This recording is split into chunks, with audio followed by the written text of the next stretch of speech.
A mis hermanos, como siempre, es un enorme placer estar de vuelta aquí en Miami y estar en medio de ustedes y ver a algunos hermanos que amamos de todo corazón. Cuando el hermano Joel me estuvo comentando el hecho de que si podíamos tener algún tiempo con la iglesia, aparte de lo que vamos a tener en el día de mañana, que vamos a predicar la palabra y tener también la clase de escuela dominical, en este caso mi hermano Eric. Estuve pensando, bueno, ¿qué podía compartir con la iglesia que pudiera ser de bendición, de ayuda? No en una prédica, sino en una clase o en un taller. Eso quiere decir que yo no voy a estar aquí todo el tiempo hablando solo. Ustedes van a tener que ayudarme. Yo hago una diferencia muy marcada entre lo que es dar una clase y lo que es predicar. De hecho, creo que uno de los grandes problemas, y es una de mis grandes preocupaciones en la iglesia en el día de hoy, es que a veces escucho a alguien desde el púlpito y me pregunto, ¿estará predicando o estará dando una charla bíblica? Porque yo creo que no son la misma cosa. Así que mis hermanos, yo espero que ustedes puedan interactuar conmigo, que hayan traído sus Biblias, porque vamos a estar haciendo tareas. No se pongan nerviosos, pero vamos a estar haciendo algunas tareas para que esto realmente pueda ser de provecho. Hace unos años, mi esposa y yo estuvimos en Colombia, es uno de los países de Sudamérica donde vamos más a menudo, y estábamos en Bogotá, íbamos a ir hacia Villavicencio, queda algunas horas de Bogotá, y la persona que nos invitó quería que mi esposa y yo tuviéramos un vislumbre del paisaje tan hermoso que hay entre Bogotá y Villavicencio. El problema es que nos llevaron en una van y esa van pasaba por varios lugares donde habían precipicios. Recuerdo que en varias ocasiones pasamos túneles y teníamos que encontrarnos con de esos camiones tanques y teníamos que, la van se pegaba de la pared del túnel para que el camión tanque pudiera pasar. Bueno, gracias al Señor que nosotros estamos seguros de la salvación, porque más de una vez de verdad nosotros pensamos que íbamos a perder la vida en ese viaje. El punto es que si alguien me preguntaba en Bogotá, ¿para dónde yo voy? Bueno, vamos para Villavicencio. En un momento dado nos paramos en un restaurante a comer una comida típica. Si alguien me hubiera preguntado en ese restaurante, ¿para dónde ustedes van? Bueno, voy para Villavicencio.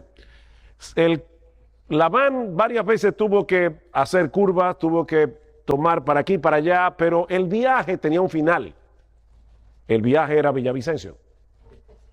Lo que yo quiero probarles en esta tarde o en esta noche es que la Biblia es como un viaje.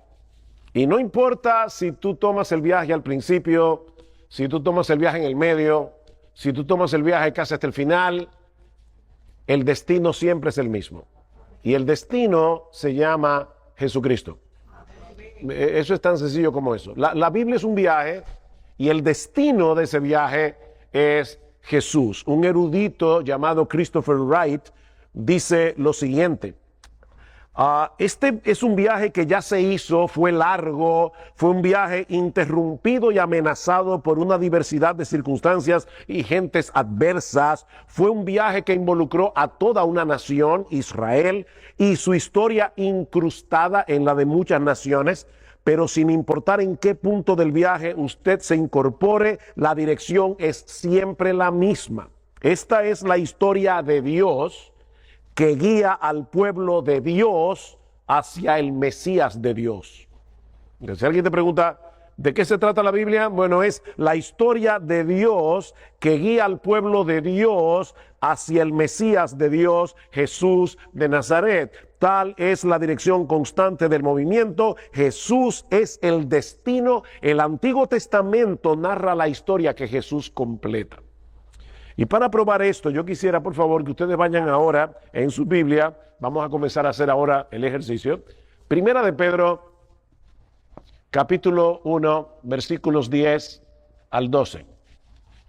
Primera de Pedro, capítulo 1, versículo 10 al 12. ¿Alguien pudiera leer bien en voz alta ese texto? ya sea la Reina Valera, que es la reina de las versiones, o la Biblia de las Américas. Si puede leerlo con una voz potente.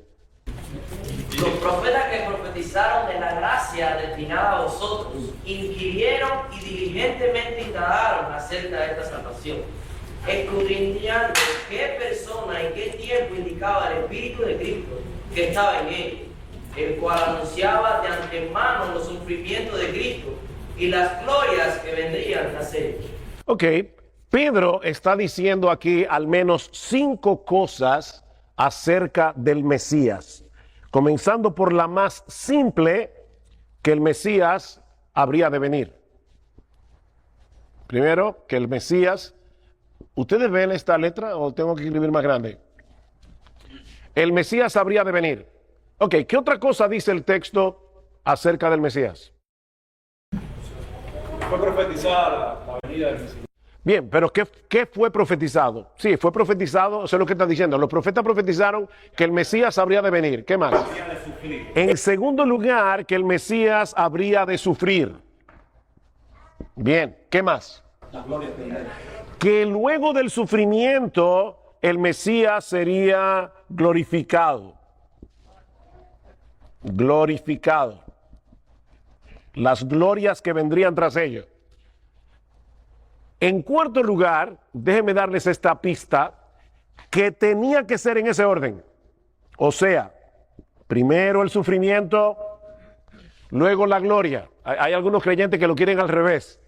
No, si nosotros seguimos a Jesús, ese es el plan, ese es el camino. Hay que primero pasar por la cruz antes de llegar a la gloria. Y finalmente, Pedro nos dice que las cosas que los profetas profetizaron, ¿para quiénes eran? Eran para nosotros.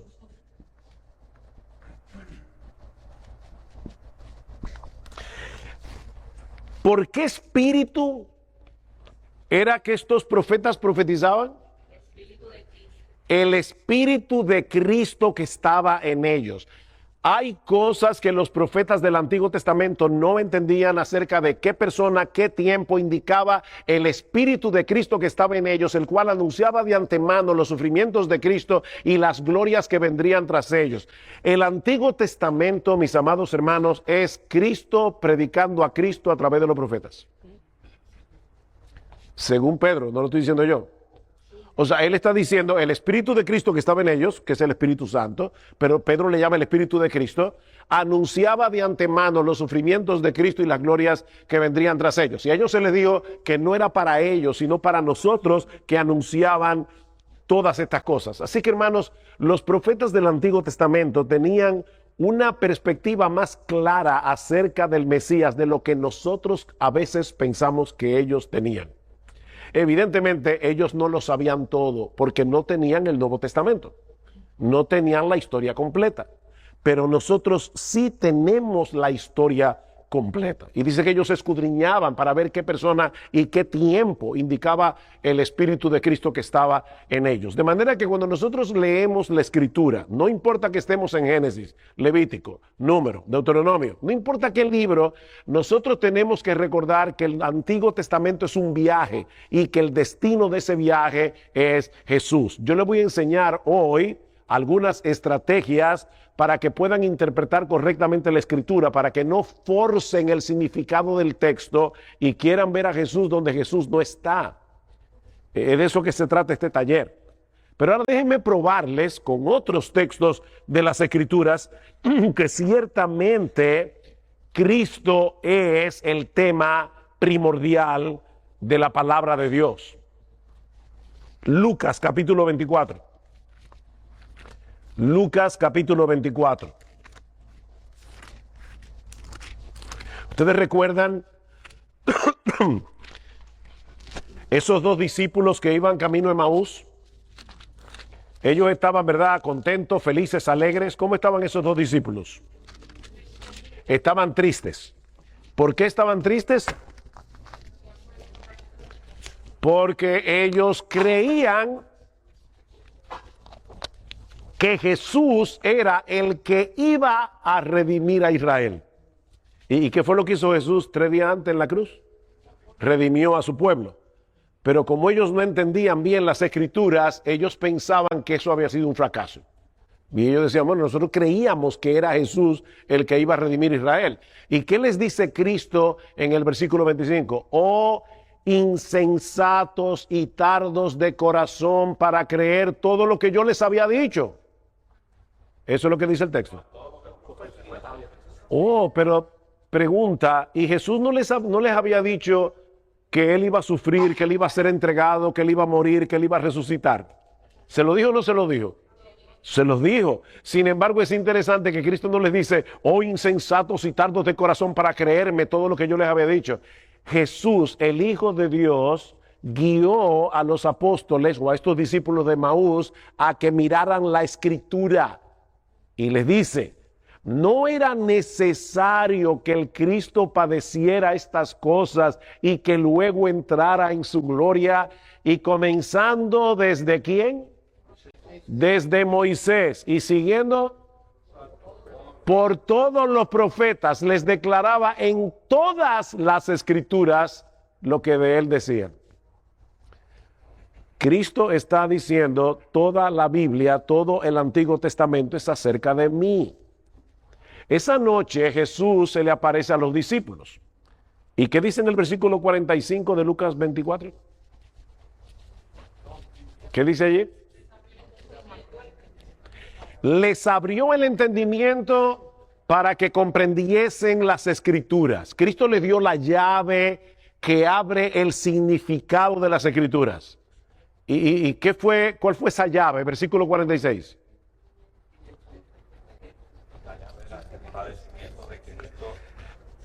¿Qué dice el versículo 46, hermano? Díganlo, no tengan pena. Así está escrito, era necesario que Cristo padeciese y resucitase de los muertos al tercer día y que se predicase su nombre del arrepentimiento. Así está escrito. ¿A dónde está escrito? Está escrito obviamente en el Antiguo Testamento, porque el Nuevo Testamento no estaba todavía revelado. Y dice, ahí está la clave para que ustedes puedan entender las escrituras. Juan capítulo 5, versículo 39. Ese ni lo busquen, porque ustedes deben sabérselo de memoria. Escudriñad las escrituras, porque a vosotros os parece que en ellas tenéis la vida eterna. ¿Y qué? Y ellas son las que dan testimonio de mí. O sea, ¿cómo puede ser posible que ustedes digan atesorar las escrituras, que ustedes digan que tienen la escritura en alta estima y sin embargo no me creen a mí? Cuando la Biblia de quien habla es de mí. Y luego dice más abajo, si ustedes le creyeran a Moisés, porque ellos decían, nosotros somos seguidores de Moisés, la verdad. Pero que ustedes le creyeran a Moisés, me creían a mí, porque fue de mí que escribió él. Él escribió acerca de mí. Otro texto. Segunda Timoteo capítulo 3, versículo 14. Pablo está hablando allí de los falsos maestros y le dice a Timoteo, Timoteo, tú perteneces a otra clase de maestros. O sea, los falsos maestros son hombres que están usando la Biblia, están usando los púlpitos para su propio provecho. Miren, mis hermanos, si usted tiene una iglesia, si hay alguien aquí que no pertenece a esta iglesia, si usted tiene una iglesia donde el pastor está todo el tiempo hablando de dinero y tratando de sacarte tu dinero para que tú siembres y coseches, sal huyendo de ahí porque te están engañando. Y Pablo hace un dibujo, Pablo hace un perfil de lo que es un falso maestro. Son personas egoístas, son personas que viven para sí mismos, que usan la palabra de Dios como fuente de ganancia. Pero tú, Timoteo, persiste en lo que has aprendido y te persuadiste, sabiendo de quién has aprendido y que desde la niñez has sabido las sagradas escrituras. ¿Qué escrituras? ¿La del Antiguo Testamento o la del Nuevo Testamento? ¿Y cómo lo sabemos? Porque cuando Timoteo era un niño, el Nuevo Testamento no estaba escrito.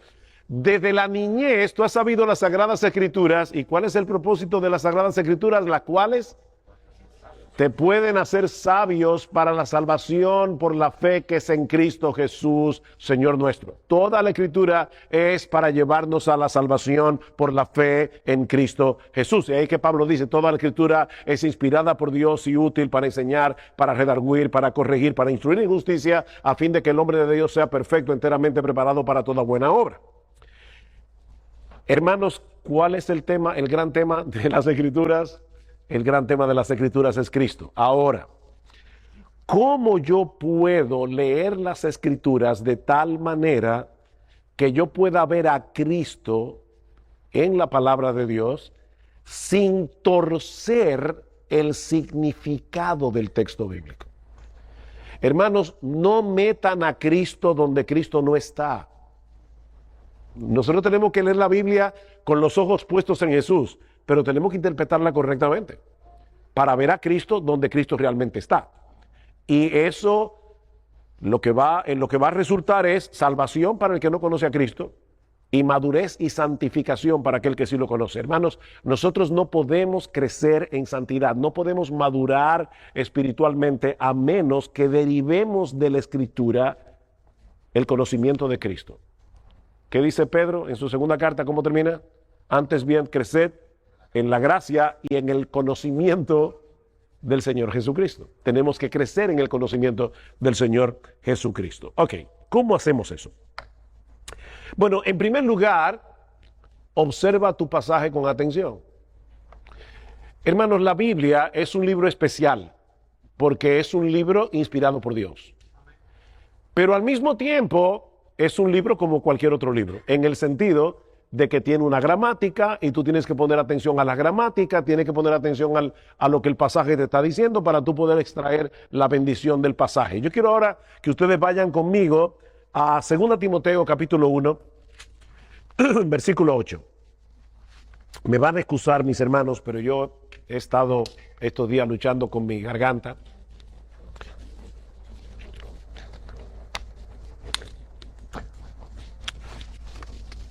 Segunda Timoteo, capítulo 1,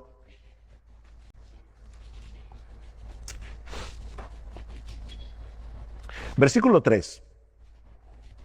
Doy gracias a Dios, al cual sirvo desde mis mayores con limpia conciencia, de que sin cesar me acuerdo de ti en mis oraciones noche y día. Uno lee ese texto y uno dice, bueno, ¿cómo yo puedo conectar ese texto, verdad, con el Evangelio de Cristo? Bueno, no parece una conexión muy evidente, ¿verdad? Pablo está diciendo que él sirve desde mis mayores. ¿Qué significa eso? Sus antepasados, con una limpia conciencia. O sea, Pablo no estaba torciendo la Escritura, Pablo no estaba violando la Escritura porque él estaba sirviendo con una limpia conciencia. ¿Y qué era lo que Pablo predicaba? El Evangelio de Cristo. Versículo 8, por tanto, no te avergüences de dar testimonio de nuestro Señor, ni de mí preso suyo, sino participa de las aflicciones por el Evangelio, según el poder de Dios, quien nos salvó y llamó con llamamiento santo, no conforme a nuestras obras, sino según el propósito suyo y la gracia que nos fue dada en Cristo Jesús desde antes de los tiempos de los siglos.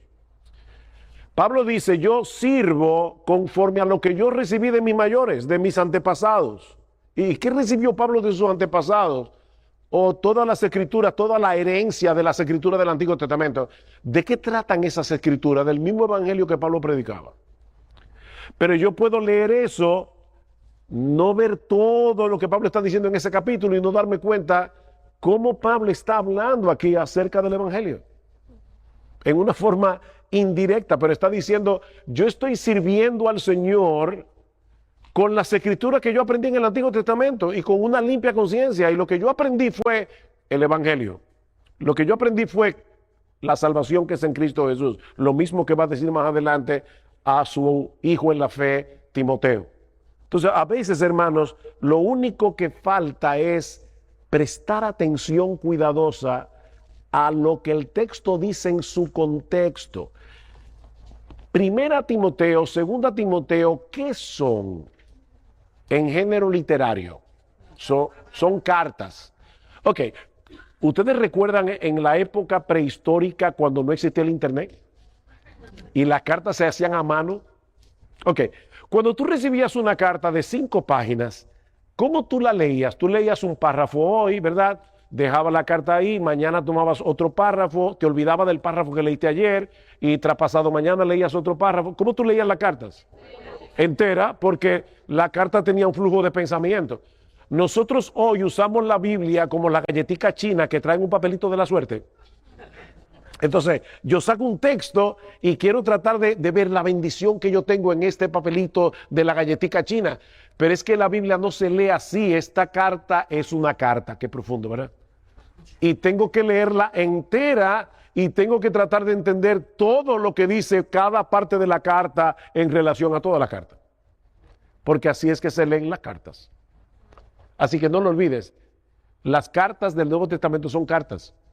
Léelas como tal, para que no saques un texto fuera de contexto, porque un texto fuera de contexto se convierte en un pretexto. Ok, fíjense, esto fue un ejercicio muy sencillo. Ahora vamos a hacerlo un poquito más complicado, que no es complicado nada, es simplemente poner más atención a ciertos detalles.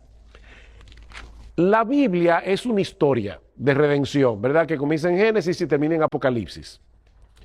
Yo no puedo leer la Biblia como si fuera un montón de historias desconectadas, sino ver cada parte como parte de toda esa historia. Y tengo que preguntarme, ¿en qué parte de la historia, en el desarrollo de esa historia, yo estoy?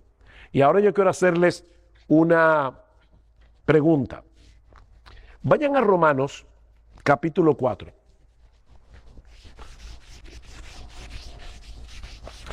Y vamos a ver cómo Pablo tomaba muy en cuenta el tiempo en que ocurrían las cosas dentro de esa gran historia. Recuerden que esto es una historia y esa historia nos lleva a un punto que tiene que ver con Cristo. Romanos capítulo 4, versículos 9 al 12. Dice Pablo allí, Pablo está tratando de demostrar que la bienaventuranza de la salvación es solo para los judíos o también para los gentiles. ¿Quiénes son los gentiles? Todos los que no son judíos. Judíos y gentiles. Es para todos nosotros. Para demostrar eso, Pablo dice, ¿es pues esta bienaventuranza solamente para los de la circuncisión, para los judíos, o también para los de la incircuncisión? Porque decimos que a Abraham le fue contada la fe por justicia. Pregunta, ¿dónde dice la Biblia que a Abraham la fe le fue contada por justicia? ¿Dónde? Bien, en Génesis es la calle, pero ¿alguien recuerda el número de la casa? Esa es la calle, Génesis. ¿Cuál es el número de la casa?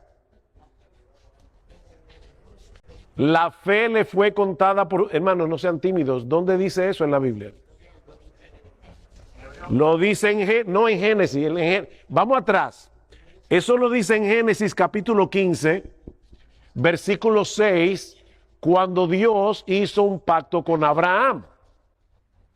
Y ahora Pablo está preguntando, cuando Dios le dijo a Abraham que su fe le va a ser contada por justicia, ¿Abraham estaba circuncidado o era un pagano incircunciso? Cuando Dios le dio a Abraham la señal de la circuncisión, que fue la señal del pacto que Dios hizo con Abraham, ¿en qué capítulo del Génesis? En Génesis 17. Así que fíjense algo interesante. Cuando Dios justificó a Abraham, Abraham era un pagano incircunciso, no era judío. Porque él recibió la circuncisión en el capítulo 17. Y Pablo saca de ese recuento histórico, por el tiempo en que pasaron las cosas, una lección. Y la lección es la fe, entonces, no solamente para los judíos. La salvación no es solamente para los judíos, es también para los gentiles. Sigue diciendo Pablo, y recibió la circuncisión, versículo 11, como señal, como sello de la justicia de la fe que tuvo estando aún incircunciso. ¿Para qué? Para que fuese padre de todos los creyentes no circuncidados, nosotros todos, a fin de que a ellos la fe les sea contada por justicia y padre de la circuncisión para los que no solamente son de la circuncisión, sino que también siguen las pisadas de la fe que tuvo nuestro padre Abraham antes de ser circuncidado. Claro, Pablo lo dice ahí clarito en Romanos, pero tal vez nosotros estamos leyendo Génesis y como estamos leyendo historias y vemos, ay, miren, Génesis 15, Dios hizo un pacto con Abraham y Dios le dijo, tu fe te fue contada por justicia. Y no tomamos en cuenta ese tipo de detalles dentro de la historia para decir, wow, qué bendición para mí. El hecho de que yo soy colombiano, soy cubano, soy qué sé yo de dónde, dominicano, chileno, hay un uruguayo por aquí. La fe también a mí me va a ser contada por justicia, lo mismo que sucedió con Abraham. Y de repente eso que parece una historia del pasado, ahora yo me doy cuenta que esa historia tiene que ver conmigo. Porque hermanos, este libro es la historia de nuestra familia. Este es el álbum familiar. Si tú no lees la Biblia entendiendo que este libro es la historia familiar, te vas a perder un montón de tesoros que son para ti y para mí. Yo quiero poner un ejemplo. ¿Cuántos maestros hay aquí de escuela dominical? Que andan de escuela dominical para niños. Para niños. Mi esposa y yo tuvimos la bendición de dar clases de escuela dominical a todos los grupos de la iglesia, desde los niños, bueno, excepto, nunca cuidé en cuna, pero sí hemos dado clases de escuela dominical a todas las edades. La historia de Moisés. ¿Cómo se cuenta muchas veces la historia de Moisés? Bueno, fíjense cómo Dios cuida a los niños, ¿verdad? Porque Moisés... Faraón quería matar a todos los niños y sin embargo la mamá lo puso en una canastica, lo puso en el río y cómo esa canastica fue hasta donde estaba la hija de Faraón. ¿Ustedes se dan cuenta, niños, cómo Dios cuida a los niños? La pregunta es, ¿ese texto en Éxodo se escribió para enseñar a los niños que Dios cuida a los niños? No. Porque un día te vas a encontrar con un niño avispado que te va a decir, maestro, ¿y qué pasó con todos los otros niños que Faraón sí mató? Porque hubo un montón de niños que murieron en ese holocausto y Dios preservó a Moisés. ¿Por qué preservó a Moisés? Porque él iba a ser el líder que iba a liberar esa nación de la cual iba a nacer Jesús. Si Faraón hubiera cumplido su deseo de exterminar a Israel, nosotros nunca hubiéramos tenido un Mesías. Sin embargo, cuando estamos leyendo la historia de Moisés, estamos leyendo mi historia, porque es la historia de ese pueblo a través del cual iba a venir mi Mesías que me salvó muriendo por mí en una cruz. Entonces estamos leyendo la Biblia y ya yo voy de Éxodo 2 a mi Señor Jesucristo, porque tiene que ver. Porque recuerden, mis hermanos, esto es un viaje y Jesús es el destino. Lo que yo tengo que saber es cómo yo llego, como decía Spurgeon. Spurgeon le decía a un joven que le preguntó que qué le había parecido su mensaje. Y dice, no me gustó para nada. Y no me gustó porque tú no llevaste ese mensaje a Jesucristo. Dice, mira, joven, así como todos los caminos conducen a Londres, que era donde vivía, ¿verdad? Spurgeon, dice, así todos los caminos conducen a Jesús en la Biblia. Si tú no llegaste ahí, en algún lado te extraviaste en el camino. Así que le dijo, tu sermón a mí no me gustó para nada. Le digo a Spurgeon. Otro ejemplo. Considera cómo Jesús cumple las profecías del Antiguo Testamento. Yo les pido que por favor vayan al Salmo 16. Ustedes conocen ese salmo porque es un salmo favorito de muchísimos creyentes.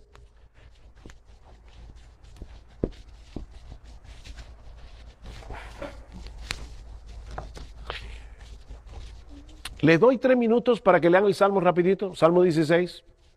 Recuerden que esto es un taller. Salmo 16.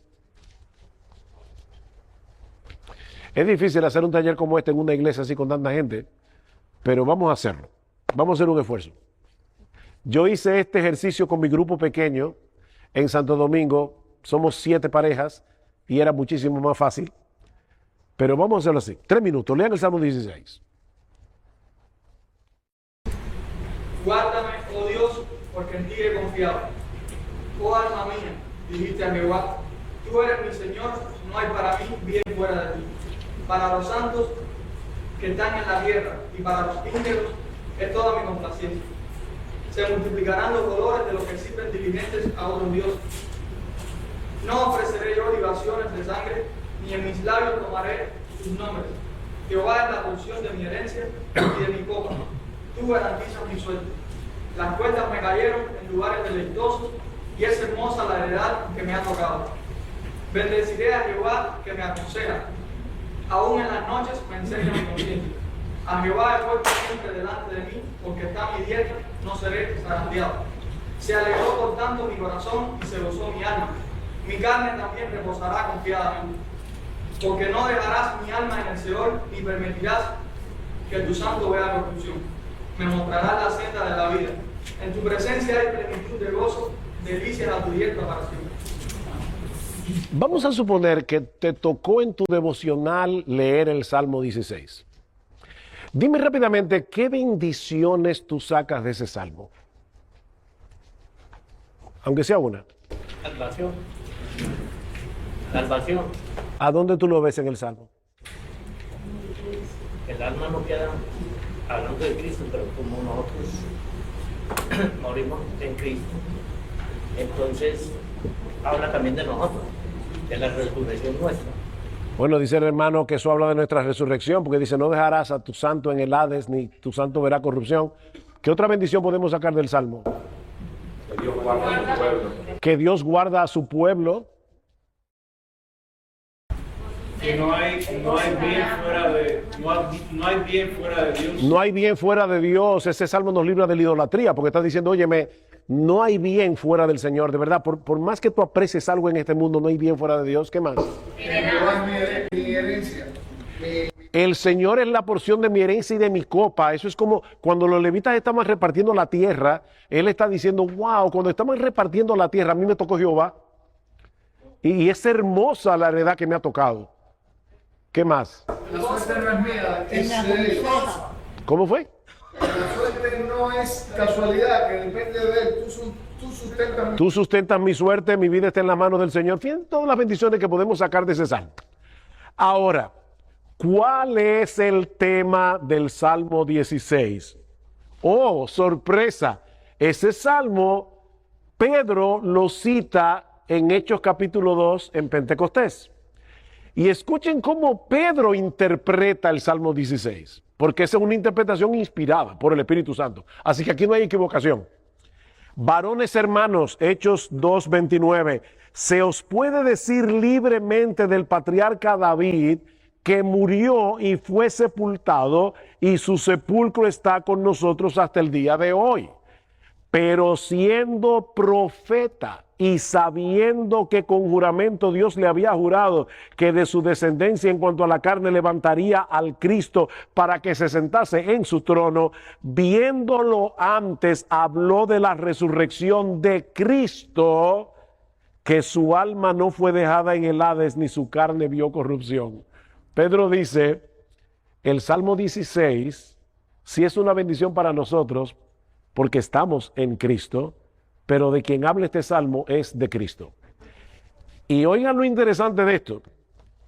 Pedro está diciendo, ¿saben qué?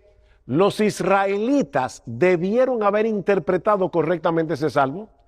¿Por qué?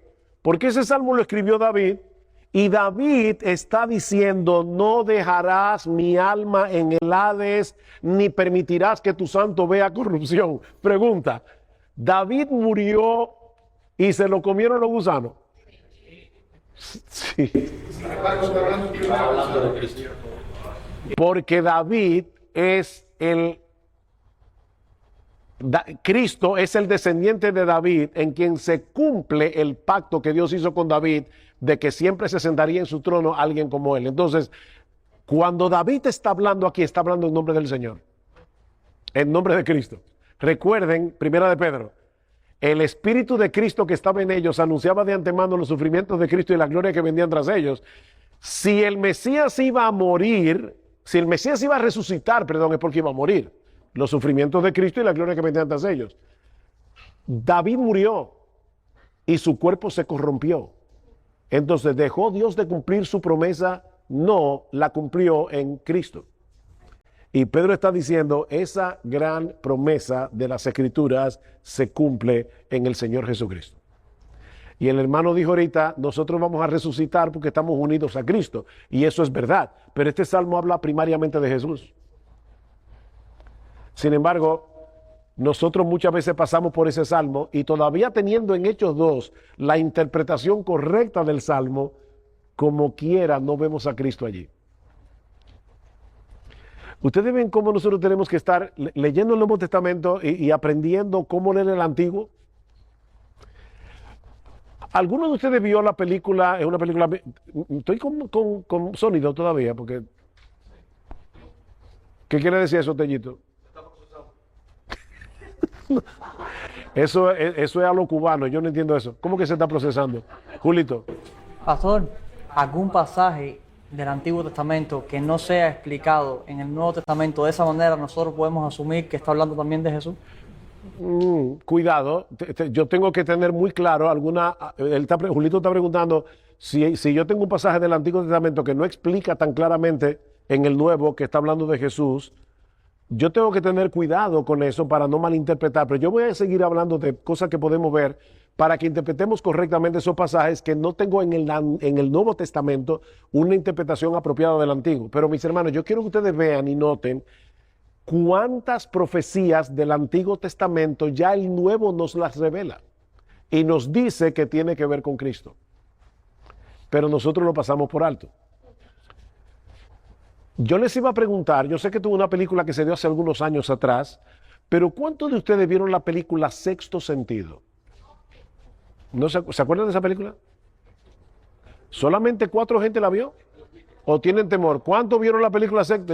Levanten la mano, por favor, levanten la mano los que vieron. Ok. Yo tengo otra pregunta para ustedes. ¿A cuántos de ustedes el director los engañó? ¿A cuántos? No te pregunto, levanta la mano que no vas a parecer un tonto porque a todos nos engañó. Ok. Si tú vieras Sexto Sentido de nuevo, ¿qué pasaría? Que tú vas a reinterpretar la película entera porque ya tú sabes desde el principio que Bruce Willis está muerto. Ya te hizo un spoiler de la película. No la vea, que no vale la pena, pero el punto es que si no la viste, cuando tú ves la película por segunda vez, te das cuenta desde el principio que el director te engañó porque el tipo estaba muerto desde el principio. Nosotros ya sabemos cómo termina esta historia. Esta historia termina con Jesús, que es el Mesías prometido y profetizado en el Antiguo Testamento. ¿Por qué nosotros leemos el Antiguo Testamento como si no conociéramos el final de la película? Ya nosotros sabemos eso. Voy a ponerles otro ejemplo similar al que acabo de poner. Vayan a Gálatas capítulo 3, versículo 16.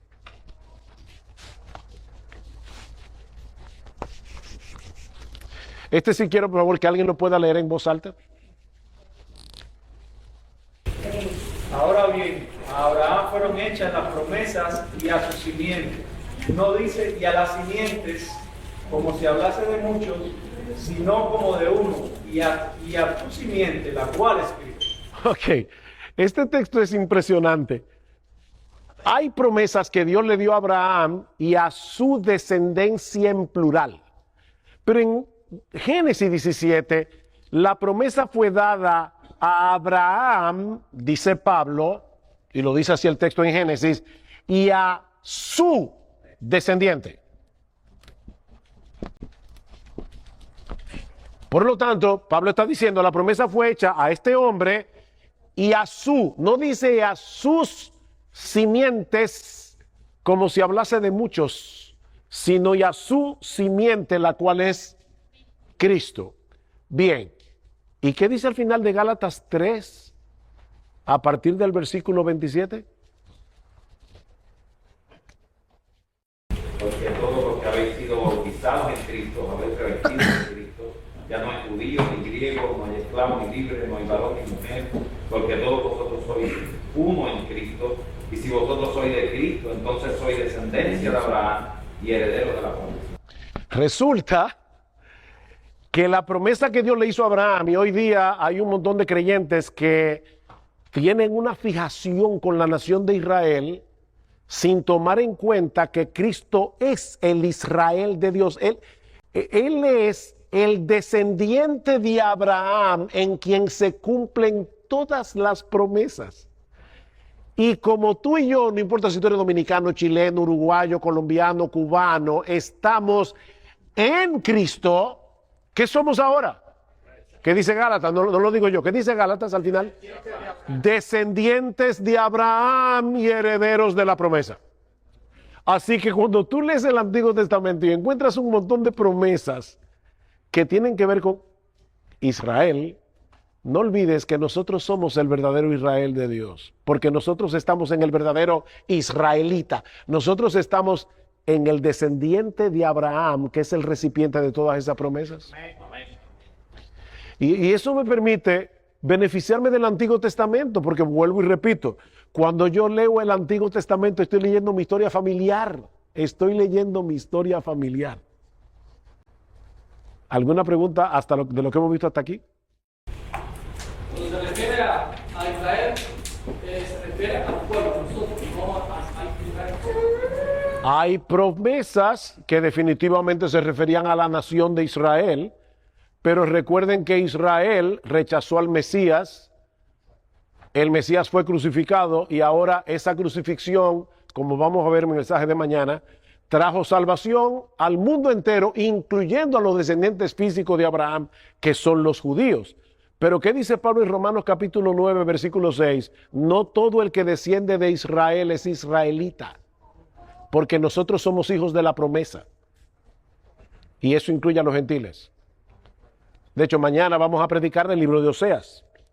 Y una de las cosas que hace Pablo en Romanos capítulo 10 es citar el libro de Oseas para decirnos, ven que la salvación fue anunciada para nosotros también desde el principio. ¿Cuál fue la gran promesa que Dios le dio a Abraham? En ti serán benditas toda la familia de la tierra. La promesa era universal desde el principio. ¿Cómo se iba a cumplir esa promesa universal? Por el gran descendiente de Abraham, que es Cristo. Yo creo que como quiera, no me quiero meter en ese tema ahora, pero yo creo que como quiera, Dios tiene un plan indudablemente con la nación de Israel, porque muchas naciones del pasado han desaparecido en la historia, los asirios y muchas naciones así. Israel ha permanecido. Yo creo que Dios va a cumplir, ha estado cumpliendo a través de toda la era evangélica su promesa, porque el endurecimiento de Israel es en parte, como dice Romanos capítulo 11. ¿Qué quiere decir eso? Que Israel no está completamente endurecido, sino parcialmente endurecido, porque a través de toda la historia evangélica muchos israelitas se han estado convirtiendo al Señor y han sido añadidos a la iglesia. Hermanos, Dios no tiene dos pueblos, tiene uno solo. Y nosotros somos las ramas que estamos siendo injertadas en el olivo natural. Nosotros somos ramas silvestres, pero qué bueno, estamos injertadas en el verdadero olivo. ¿Por qué? Porque estamos unidos a Cristo, que es el descendiente de Abraham. Otra cosa que tenemos que ver en la Biblia, perdón, Alexis, cualquier comentario que quieras hacer. Alexis es instructor de Simeon Trust, una organización que enseña predicación expositiva en muchas partes del mundo, y damos talleres como estos para enseñar a los predicadores a predicar la Biblia con los ojos puestos en Jesús. Pero ahora estamos enseñando a la iglesia. Como algún comentario que quieras hacer, siéntete libre. Ok. Otra cosa que nosotros tenemos que ver en la Biblia es que Dios nos dejó huellas. Huellas que nos llevan a Jesús. Esas huellas se llaman tipos. Tipos. La palabra tipo en griego significa marca, significa huella. Son huellas que si tú las sigues te van a llevar hasta Jesús. Por ejemplo, Pablo dice en Romanos capítulo 5, que Adán es un tipo de Cristo. Él es el segundo Adán. Cristo es el postrer Adán. ¿Verdad? Pon atención a los tipos, a las huellas que nos llevan a Jesús. Alguien definió un tipo como personas, instituciones, eventos del Antiguo Testamento que son considerados como modelos o representaciones divinas de realidades que son reveladas en el Nuevo Testamento, sobre todo en la persona de Jesús. Por ejemplo, alguna ceremonia del Antiguo Testamento nos habla de Cristo. La Pascua, ¿cómo lo sabemos? Porque Él es el Cordero Pascual. Y Pablo dice en 1 Corintios 5, porque Cristo, nuestra Pascua, ya fue sacrificada por nosotros. Y hay iglesias en el día de hoy que yo no sé de verdad de dónde sacan eso, que hasta están celebrando la Pascua ya. O sea, otra vez estamos trayendo las fiestas del Antiguo Testamento como si Cristo no las hubiera cumplido. Pero hermano, todo eso era una sombra que nos llevaba hasta Jesús. Cristo es nuestra Pascua. Tú no tienes que volver a sacrificar ningún cordero, ni tienes que celebrar ninguna Pascua. Ya Cristo es nuestra Pascua. ¿Algún evento del Antiguo Testamento que es una huella? La expiación. La serpiente de bronce. Pero tomando todos los sacrificios del Antiguo Testamento, ¿qué prefiguraban? El sacrificio de Cristo en la cruz del Calvario. Por eso es que ya nosotros no seguimos sacrificando, porque ya Cristo se sacrificó una sola vez y para siempre. Él es el Cordero de Dios que quita el pecado del mundo. Ricardo mencionó la serpiente de bronce. Ese es un caso interesante. ¿Dónde aparece la serpiente de bronce en el Antiguo Testamento? Números 21. ¿Qué pasó en esa escena? ¿Por qué? ¿De dónde salió la serpiente de bronce? Fue un remedio que le dio Dios a Moisés para que miraran al símbolo. Porque el pueblo había pecado. ¿Recuerdan? El pueblo había pecado diciéndole a Dios, tú nos sacaste al desierto para matarnos de hambre. Y Dios mandó como castigo serpientes que mordían al pueblo y tan pronto una serpiente mordía a un israelita, moría ahí en el desierto. Pero entonces Dios provee un remedio. Y el remedio era, le dijo a Moisés, Moisés, levanta en un asta una serpiente de bronce. ¿Y qué pasaba con esa serpiente? Todo el que miraba. Ok, ese remedio era preventivo. O sea, si yo miraba la serpiente de bronce, ¿no era mordido por la serpiente real? No era preventivo, era curativo. O sea, que ya yo tenía el veneno de la serpiente corriéndome por las venas cuando yo tenía que hacer ese acto de fe de mirar a esa serpiente y era sanado. Si nosotros leemos ese pasaje del Antiguo Testamento y no conocemos el Nuevo, decimos, wow, qué historia más interesante. Fíjate cómo estos israelitas, cuando eran mordidos por la serpiente, veían una serpiente de bronce, miraban y eran sanados. Pero luego llego al Nuevo Testamento y me encuentro con Jesús hablando con Nicodemo en el capítulo 3 de Juan y diciéndole, y así como Moisés levantó la serpiente en el desierto, así es necesario que el Hijo del Hombre sea levantado para que todo aquel que en él cree no se pierda, mas tenga vida eterna, porque de tal manera amó Dios al mundo, etc. Cristo mismo está diciendo, yo soy esa serpiente de bronce. Y es exactamente igual. O sea, ya nosotros estamos mordidos por el pecado. O sea, ya el veneno está circulando por nuestro cuerpo.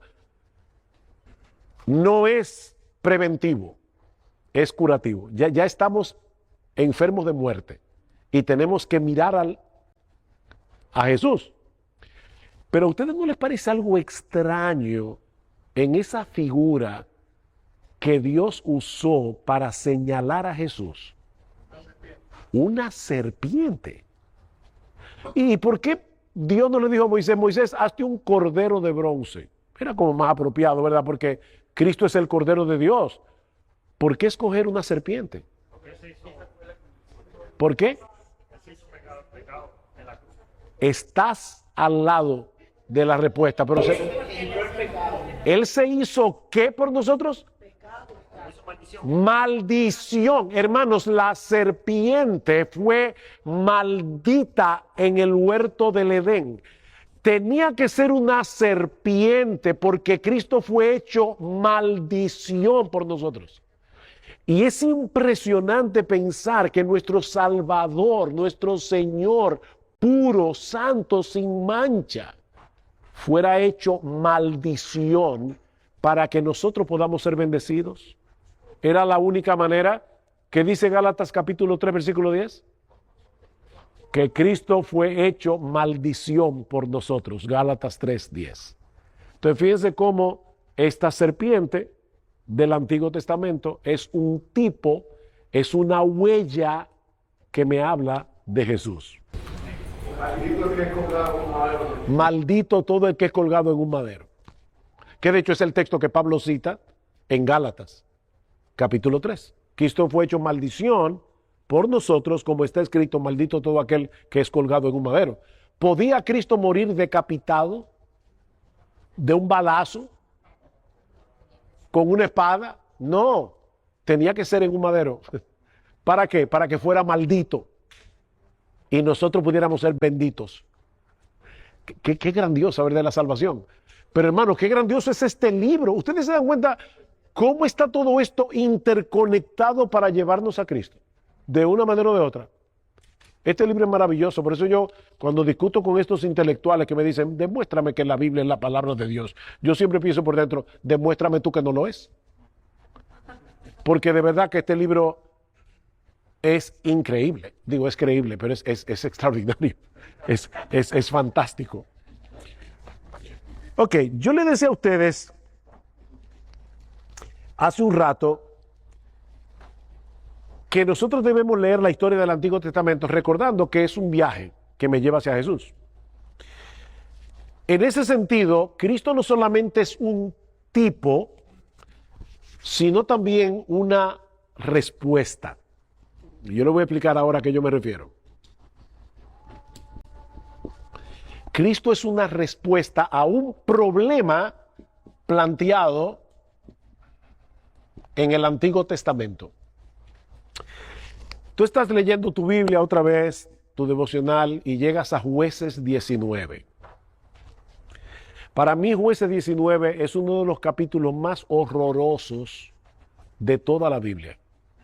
¿Ustedes recuerdan lo que pasó en Jueces 19? Que un levita, su concubina fue violada y la concubina muere y que hace, la pica en 12 pedazos y le manda un pedazo a cada tribu de Israel. Y tú estás leyendo tu Biblia en tu devocional y tú dices, Señor, ¿y qué bendición yo saco de este pasaje? Óyeme, es un pasaje horroroso. ¿Dónde está Cristo en Jueces 19? Bueno, déjame ver, son 12 pedazos, los 12 apóstoles. No. Eso, así como alguna gente lee la Biblia, eso es espiritualizar con la Escritura. No hagan eso, hermano, no hagan eso. Esos 12 pedazos no tienen nada que ver con los 12 apóstoles. ¿Cuál es el tema del libro de los jueces? En aquellos días no había rey en Israel, cada cual hacía lo que bien le parecía. Así que Jueces me plantea un problema. No hay rey. Y cuando no hay rey, el resultado es la anarquía. El libro de Jueces en nuestras Biblias está antes del libro de Ruth, ¿verdad? Pero no en la Biblia hebrea. En la Biblia hebrea, Ruth está mucho después. En la Biblia hebrea, el libro de Jueces está antes de Primera de Samuel y de Segunda de Samuel, que por cierto, en la Biblia hebrea es un solo libro, que se dividió en dos en nuestra Biblia en español. Pero Samuel es un solo libro. ¿Y de qué trata Samuel? De la instauración de la monarquía. Entonces, Jueces me plantea un problema. Y el problema es, no hay rey en Israel y cada cual hace lo que bien le parece. Y eso me prepara para en Samuel ver la instauración de la monarquía cuando Dios escoge a Saúl, después a David, etcétera, etcétera. Pero, cuando yo leo el Antiguo Testamento, los reyes de Israel ¿cuáles de ellos fue perfecto? Ninguno. Tú cogías lo mejorcito, David, Josías, pero eran reyes imperfectos. Entonces, Jueces me está planteando un problema. Si no hay rey que gobierne el corazón, el hombre se desenfrena. Nosotros necesitamos un rey. Pero ¿quién es ese rey? No es Saúl. David. Óyeme, cuando yo leo en la Biblia todo lo que hizo David con Betsabé, con Urías, no, David no es. Salomón, peor. Entonces, ¿quién es ese rey? Ese rey se llama Jesús. El problema que el libro de Jueces está ahí, no es para contarnos una historia sobre Sansón. Sansón era un muchacho. Entonces nosotros le cantamos a los niños porque pensamos que le sacamos un montón de historia a la Biblia, pero ese libro está para plantearme un problema del cual Jesús es la solución. Yo tengo que esperar todo el Antiguo Testamento para llegar al rey que ahora gobierna mi corazón y que entonces me permite vivir para la gloria de Dios y haciendo la voluntad de Dios, no perfectamente, pero sí sinceramente. Jesús es el rey que nosotros necesitamos.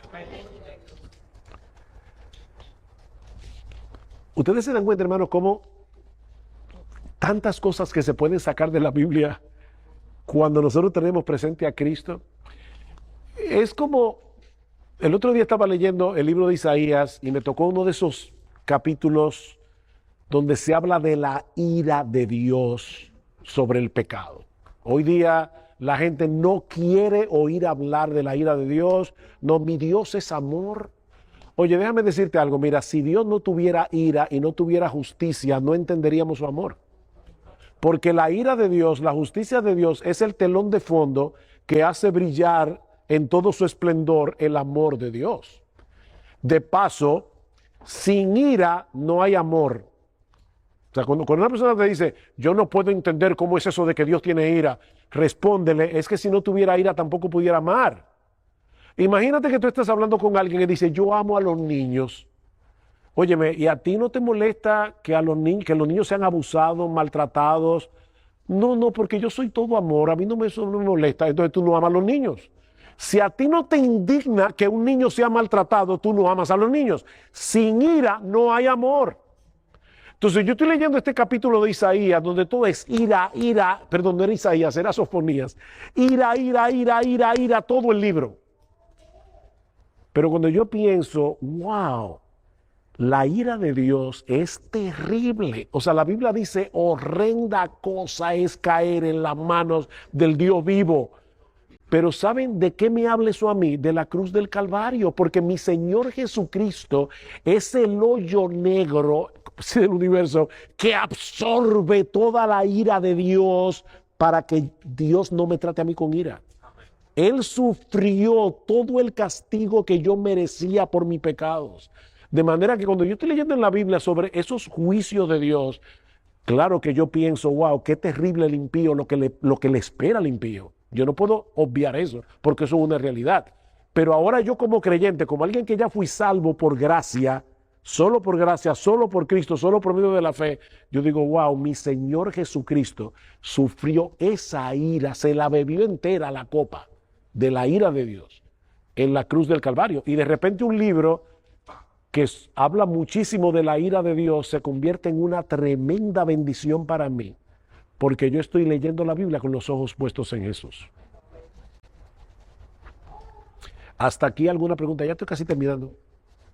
¿Qué tiempo que yo tengo?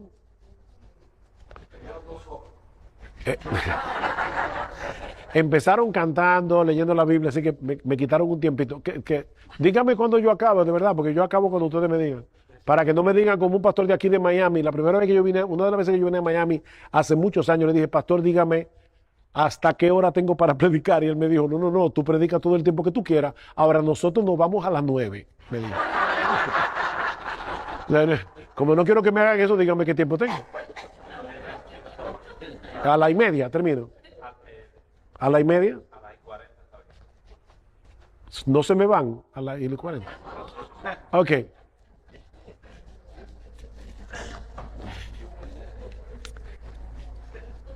¿Alguna pregunta de lo que hemos visto hasta aquí?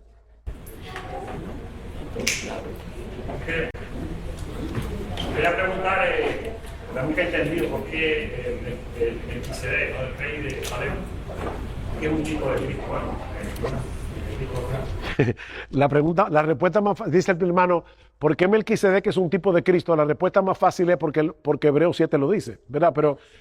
Pero aparte de que Hebreos 7 lo dice, Melquisedec es un tipo perfecto de Cristo, comenzando por el hecho de que dice sin padre ni madre ni genealogía. Eso no quiere decir que Melquisedec no haya tenido ni padre ni madre ni genealogía, sino que en un libro en el que las genealogías aparecen por doquier, Melquisedec aparece de repente y desaparece de repente.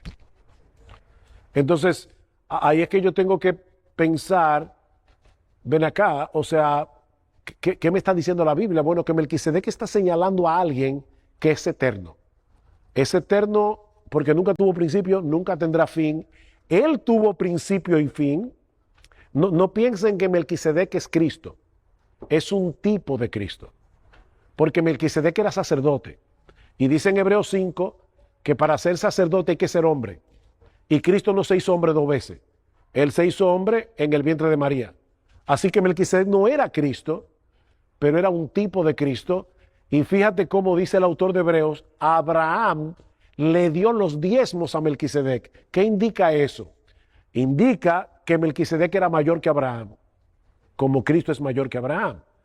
Por otra parte, dice el autor de Hebreos que Melquisedec era sacerdote cuando Leví ni siquiera había nacido, estaba todavía en los lomos de Abraham.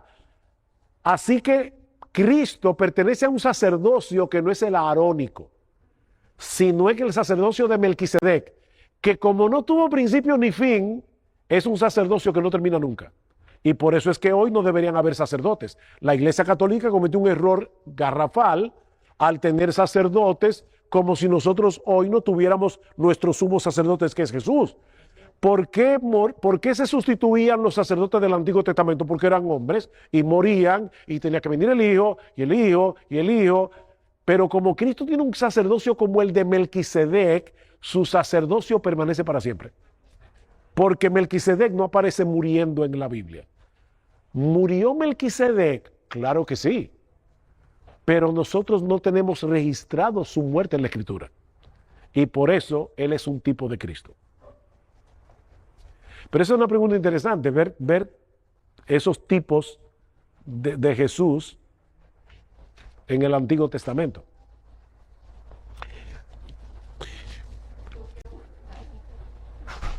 Hablando del perdón, Jesús vino a perdonar los pecados del mundo y murió por nosotros, limpiándonos el pecado, por la salvación nuestra. Hoy en día, ¿cómo se aplica ese perdón? Si yo hoy me muero, yo muero perdonado por todas esas cosas malas que he cometido. ¿Por qué? Porque yo ya he sido perdonada desde que Cristo derramó la sangre por todas. Eso aplica hoy en día, en estas épocas modernas, y para la gente que no cree en Cristo, como un budista, como un maometano, etc. ¿Qué pasaría con esa gente? Con ellos y en el mundo actual. Van al infierno. Van al infierno.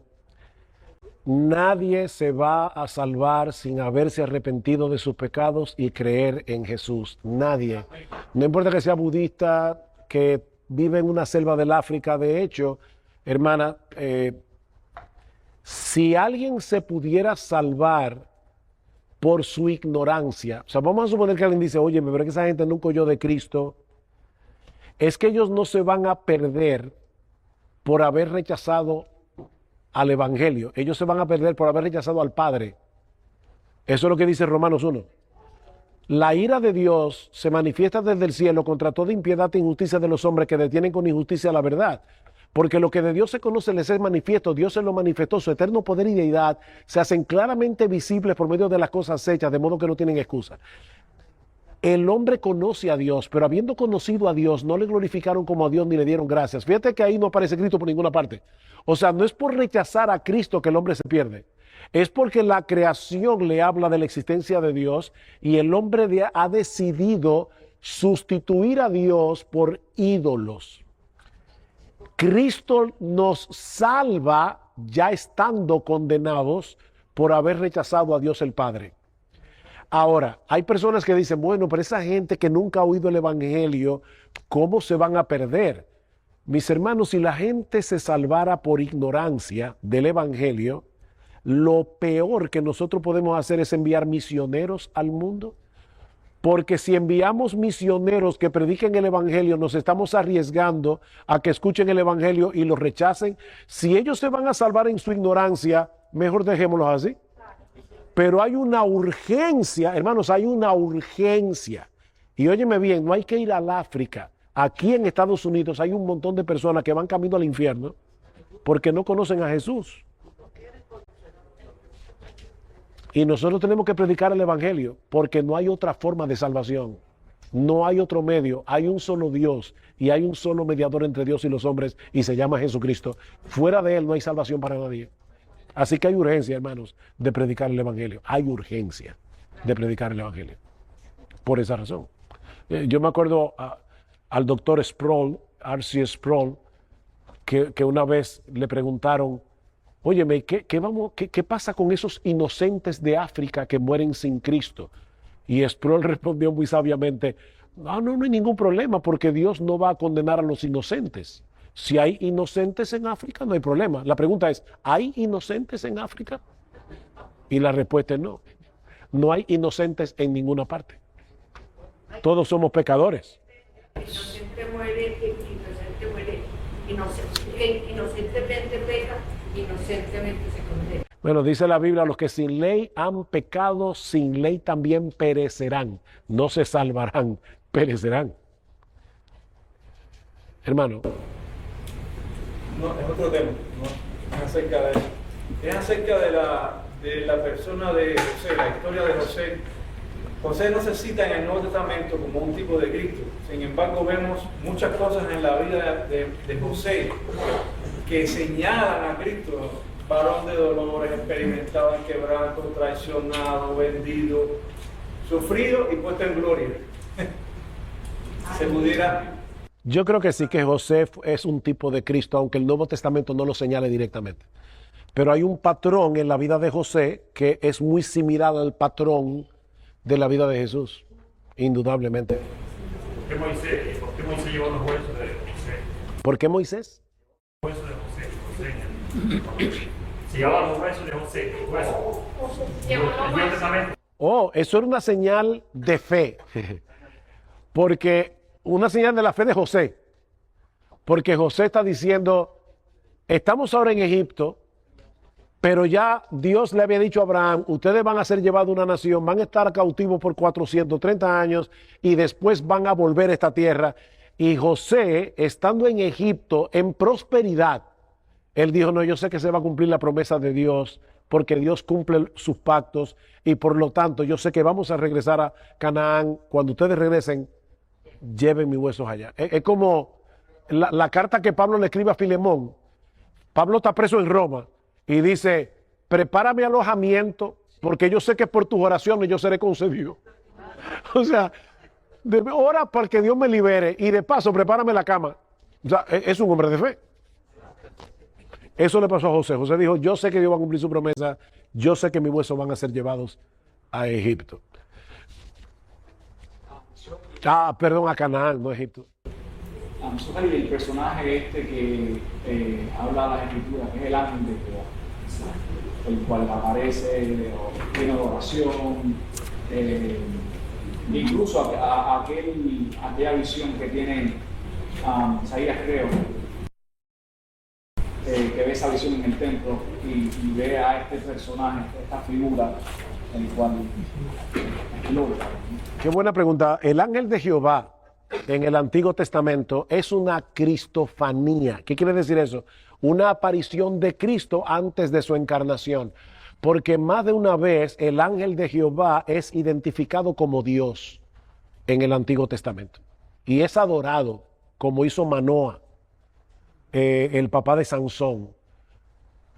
O sea que Agar, cuando ve al ángel de Jehová, dijo, le puso al pozo el Dios que me ve, porque Dios me vio. O sea, es obvio que el ángel de Jehová es indudablemente una cristofanía, una aparición de Jesús no encarnado, porque Jesús, recuerden, se encarnó una sola vez en el vientre de María. Jesús no se encarnó en el Antiguo Testamento, pero aparece en el Antiguo Testamento.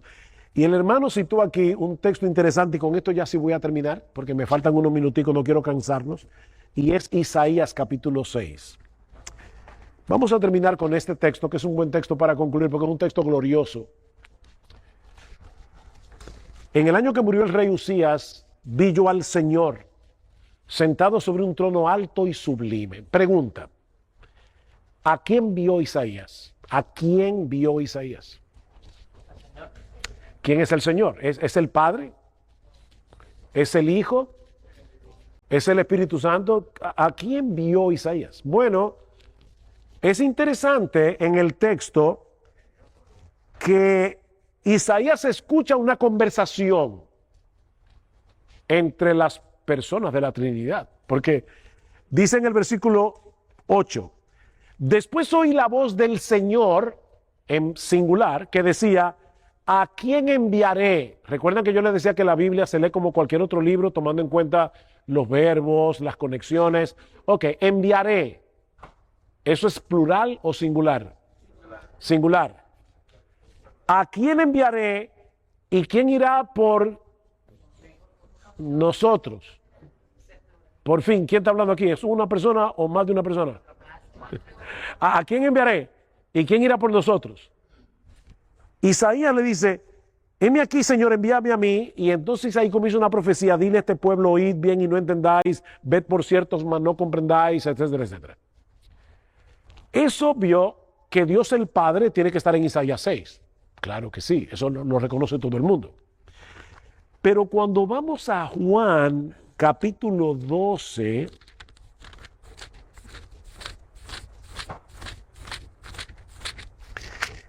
dice en el versículo 36 en el medio, estas cosas habló Jesús y se fue y se ocultó de ellos. Pero a pesar de que había hecho tantas señales, ¿quién? Jesús. No creían en él, en Jesús, para que se cumpliese la palabra del profeta Isaías que dijo, Señor, ¿quién ha creído a nuestro anuncio y a quién se ha revelado el brazo del Señor? Isaías 53. Por esto no podían creer, porque también dijo Isaías, cegó los ojos de ellos y endureció su corazón para que no vean con los ojos. ¿Qué está citando Juan aquí? Isaías 6. Y ahora escuchen el versículo 41. Isaías dijo esto cuando vio su gloria y habló acerca de él.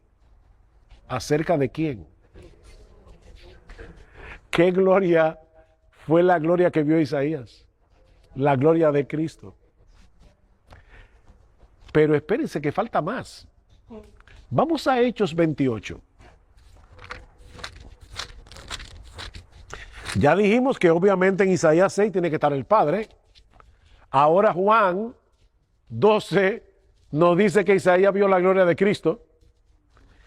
En Hechos 28 Pablo está predicando el Evangelio en Roma a los judíos y les dice cuando ellos no quisieron creer en el Mesías, versículo 25, y como no estuviesen de acuerdo entre sí, al retirarse les dijo Pablo esta palabra, bien habló el Espíritu Santo por medio del profeta Isaías a nuestro Padre diciendo, ve a este pueblo y dile de oído iréis y no entenderéis. ¿Qué está citando Pablo? Isaías 6. ¿Quién fue que dijo eso?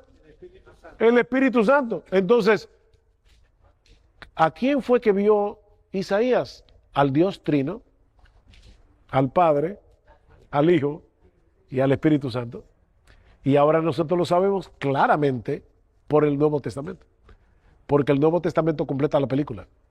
Y ya nosotros podemos leer lo que muchos judíos del Antiguo Testamento no entendieron. Pero nosotros sí podemos entenderlo, porque ahora tenemos la revelación completa. Pero no lo olviden, mis hermanos, este libro es un viaje y el destino de este viaje es Jesús. Yo pudiera darles muchas otras estrategias, pero ya estas son suficientes para darles un vistazo de cómo nosotros podemos interpretar la Escritura viendo a Cristo correctamente donde Cristo es presentado en la palabra de Dios. Yo creo que aquí terminamos, son las 8:37, me dieron a las 40, estoy entregando 3 minutos antes.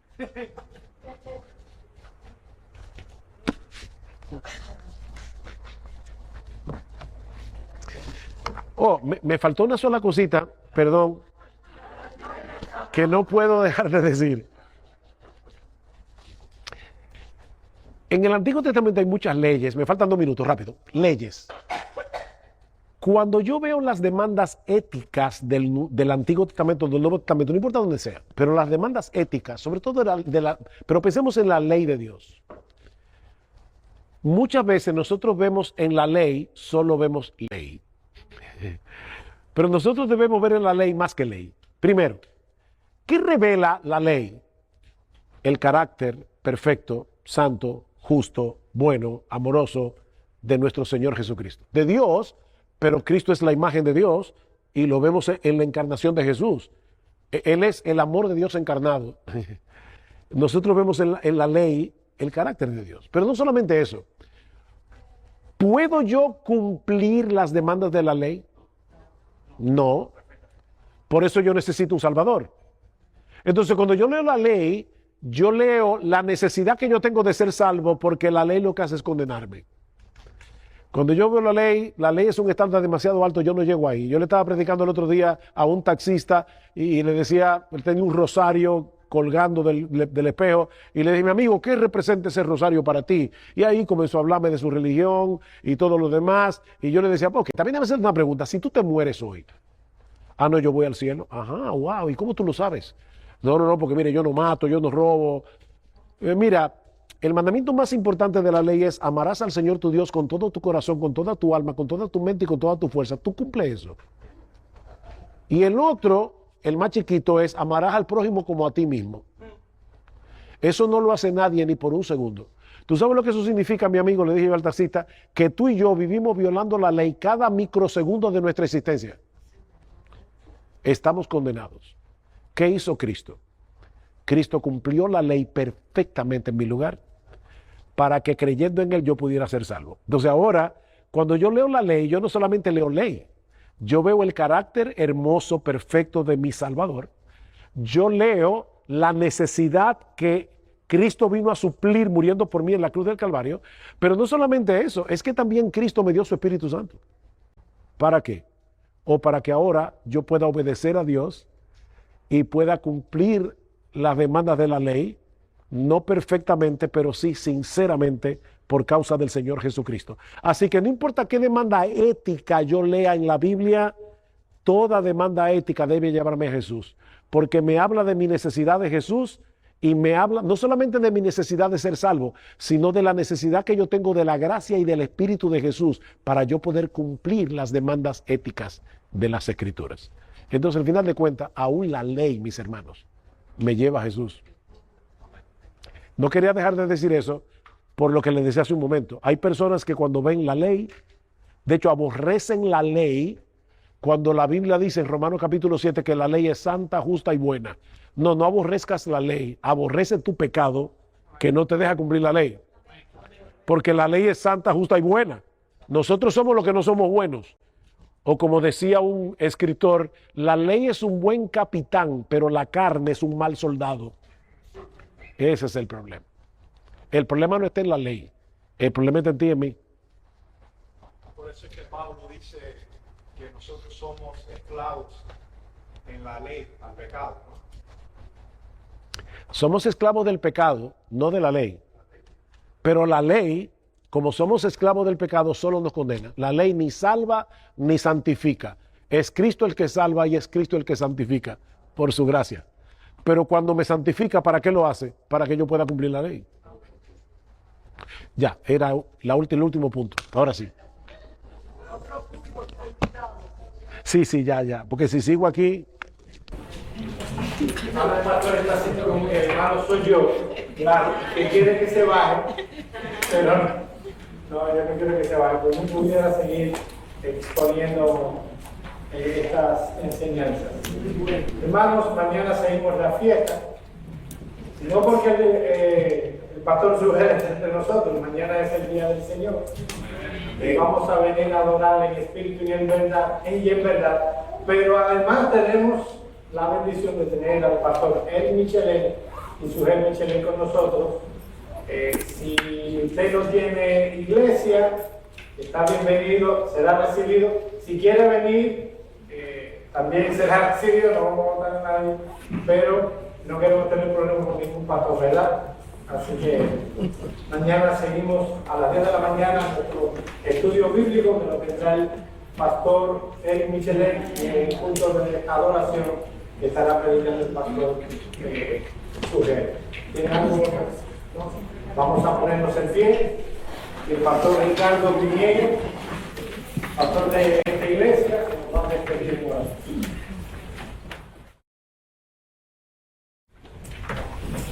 Padre, nosotros te damos gracias por la bendición que es tu palabra. Tu palabra es nuestra vida. Tu palabra es la luz que alumbra nuestros pasos. Ayúdanos a conocerla, a estudiarla, a escudriñarla. Pero ayúdanos, Señor, a ver el destino que es Cristo. Ayúdanos a ver tu palabra en Cristo, con los ojos de Cristo. Que ella es toda nuestra vida. Porque nuestra vida está escondida en Cristo. Padre, gracias por estas enseñanzas. Gracias por la claridad de tu palabra. Porque tu palabra es clara a nuestros ojos. Gracias por el Espíritu Santo, que es aquel que nos ayuda a entenderla, es aquel que la pone en nuestros corazones. Padre, nosotros te rogamos ahora que preparemos nuestras mentes, nuestros corazones para encontrarnos nuevamente como iglesia contigo en el día de la resurrección, en el día del Señor. Te pedimos que uses al pastor Eric y al pastor Sugel mañana para tener con nosotros la exposición de tu palabra y que nosotros salgamos de este lugar también mañana edificados para vivir la semana, una semana edificados en tu palabra. Padre Santo, te rogamos estas cosas en el nombre de Jesucristo. Amén. Amén.